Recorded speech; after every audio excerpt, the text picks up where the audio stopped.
સુરતમાં નગર પ્રાથમિક મરાઠી સ્કૂલનો અનોખો પ્રચાર, માઇક એનાઉન્સમેન્ટ અને પેમ્ફલેટ વિતરણ કરીને પ્રચાર કર્યો।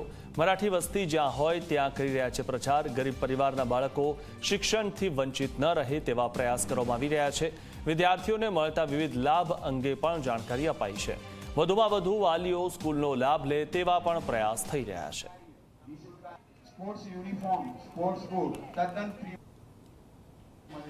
નગર પ્રાથમિક શિક્ષણ સમિતિમાં મરાઠી માધ્યમમાં વિદ્યાર્થીઓ વધુમાં વધુ સરકારી સ્કૂલનો લાભ લે તે માટે શાળાના આચાર્ય અને શિક્ષકગણ દ્વારા જે વિવિધ જે મરાઠી સોસાયટીઓ છે ત્યાં ફરી રહ્યા છે અને મરાઠીમાં જે લોકો છે તે લોકોને અહીં સમજાવવામાં આવી રહ્યા છે। સાથોસાથ જે પેમ્પલેટ છે તે પેમ્પલેટ પણ આપી રહ્યા છે અને તેમને સમજાવવાનો પ્રયાસ કરવામાં આવી રહ્યો છે કે જે સરકારી સ્કૂલ છે તે સરકારી સ્કૂલથી શું લાભ તેમને થશે। આપની સાથે શાળાના આચાર્ય જોડાયા છે, તેમની સાથે આપણે વાતચીત કરીશું। જી સર, આપ પ્રચાર કરી રહ્યા છો, શું કારણ?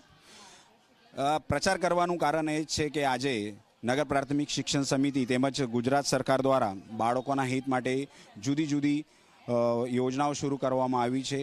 તેમજ સરકારી શાળામાં આટલું ઉત્તમ શિક્ષણ આપવામાં આવે છે જેથી વાલીઓને જાગૃત કરીએ તો એ લાભ આપણા ગરીબ બાળકોને અને ગરીબ વાલીઓને મળી શકે। આજે નગર પ્રાથમિક શિક્ષણ સમિતિ દ્વારા બાળકોને બૂટ, મોજા, ગણવેશ, પાઠ્યપુસ્તકો, સ્પોર્ટ્સ શૂઝ, સ્પોર્ટ્સ યુનિફોર્મ આ બધું આપવામાં આવે છે। તેમજ જે બાળક ધોરણ 6માં 1 નંબર આવે એ બાળકને સાયકલ પણ આપવામાં આવે છે। તેમજ જે વિદ્યાર્થી નિયમિત આવતો હશે એ વિદ્યાર્થીના અકાઉન્ટમાં 1650 રૂપિયા સ્કોલરશિપ જમા થાય છે। આવા ઉત્તમ લાભ જો બાળકોને મળતા હોય તો એના લીધે અમે બધા મારા સ્ટાફ મિત્ર બધાએ નક્કી કર્યું કે આપણે એરિયામાં વિસ્તારમાં જઈએ અને વાલીઓને જાગૃત કરીએ।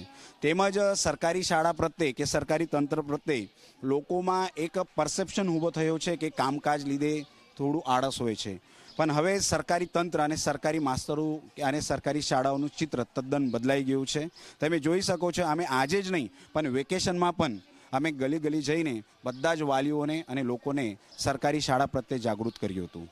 તો આપ જોઈ શકો છો, શાળાના જે આચાર્ય છે અને શિક્ષકગણ છે તે અલગ અલગ સોસાયટીઓમાં ફરી રહ્યા છે। જે લોક જાગૃતિના અહીં પ્રયાસ કરવામાં આવી રહ્યો છે। એક અનોખો જે પ્રયાસ છે તે શાળાના આચાર્ય અને શિક્ષકગણ દ્વારા કરવામાં આવી રહ્યો છે, કારણ કે જે ગરીબ બાળકો છે તે યોગ્ય શિક્ષણ લે તે માટેનો અહીં પ્રયાસ કરવામાં આવી રહ્યો છે। આપ જોઈ શકો છો, વિવિધ જે પેમ્પલેટ છે તે છપાવવામાં આવી રહ્યા છે। શાળાના જે શિક્ષકો છે તેમને પણ જવાબદારી સોંપવામાં આવી છે કે વહેલામાં વહેલી તકે સ્કૂલ શરૂ થાય અને સ્કૂલમાં વિદ્યાર્થીઓની હાજરી પૂરતી થાય તે માટેના પ્રયાસો જે છે તે અહીં કરવામાં આવ્યા છે। એક અનોખો જે પ્રયાસ છે તે આ ગણી શકાય। કેમેરામેન વિજય બેસાણે સાથે ચેતન પટેલ,